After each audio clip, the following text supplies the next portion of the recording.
উত্তরবঙ্গ ও ঢাকা নির্বাচনী জনসভার পর এবার দক্ষিণাঞ্চলের নির্বাচনী প্রচারণার অংশ হিসেবে কুষ্টিয়ার জনসভায় অংশ নেন বাংলাদেশ জামাতের আমির ডাক্তার শফিকুর রহমান। তার আগমন উপলক্ষে সোমবার জনসভায় অংশ নিতে সকাল থেকেই খণ্ড খণ্ড মিছিল নিয়ে কুষ্টিয়ার শহীদ আবরার ফাহাদ স্টেডিয়ামে জড়ো হন নেতাকর্মীরা।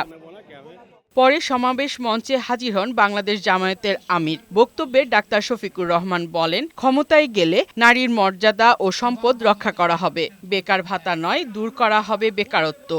আমরা নিশ্চিত করছি গড় থেকে শুরু করে যুদ্ধের ময়দান পর্যন্ত যারা পছন্দ করবেন, যারা যেতে চাবেন, তাদের জন্য দুয়ার খুলে দেওয়া হবে ইনশাআল্লাহ, এবং সেখানে তাদের পূর্ণ নিরাপত্তা এবং সম্মান মর্যাদা নিশ্চিত করা হবে। এরপর বিকেলে মেহেরপুর সরকারি উচ্চ বালক বিদ্যালয় মাঠে আয়োজিত নির্বাচনী সভায় অংশ নেয় বাংলাদেশ জামায়াতের আমির সহ 11 দলীয় জোটের নেতারা। এ সময় ডাক্তার শফিকুর রহমান বলেন, ক্ষমতায় গেলে জনগণের সম্পদের উপর হাত দেবে না তারা। জনগণের সম্পদের উপর আমরা হাত দেব না। আমরা জনগণের চৌকিদার হয়ে আপনাদের আমানতের হেফাজত করব ইনশাআল্লাহ।